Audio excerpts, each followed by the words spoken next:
What's up, everybody? So today I just wanted to kind of explain what does scaling mean. So scaling is just a fancy word for saying that you can make a movement more easy or less easy, more difficult or less difficult. So based upon the movement, you can do kind of anything to make it harder or easier.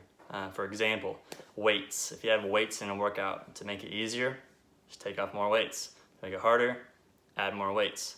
You can also scale a movement by adding or subtracting reps.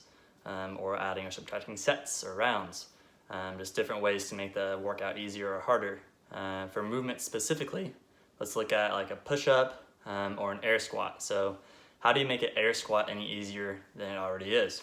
Well, you can start from a higher position. So if squatting to parallel with your hips in line with your knees is too difficult for you because of age restrictions or you have knee issues, something like that, then you can always start seated on a chair or a chair with a book on top of it to make it easier.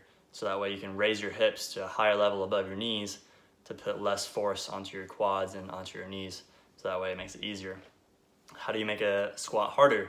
Well, you can always add weight, or you could go deeper, or you could do it from a elevated position so that you're going much deeper. You could do single leg squats, you could do tempo squats where you're adding a pace so that you're taking more time going through the motion, and that causes more time under tension, which eventually causes strength gains. So there are lots of ways to make movements easier or harder. Let's take the push-up again, for instance.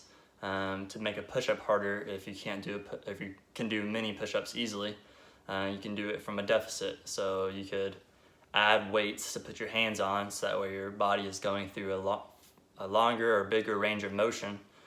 So that way you get more tear in your pec or your shoulders. You can add that range of motion to make it more difficult. You could also do like a clap push-up. You could do single arm push-ups. You could do archer push-ups. You could do handstand push-ups. You could do feet elevated push-ups. Lots of different options to make push-ups harder.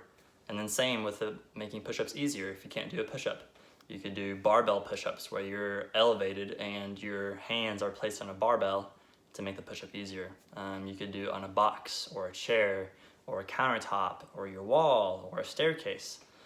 All these kind of scaling options I provide in my program. So if you're interested in a program and you're scared that you might not be able to do certain movements, I've provided options to scale for each movement to make it harder or easier. And if you have any questions, just feel free to reach out and please message me if you have any questions. Thanks, guys.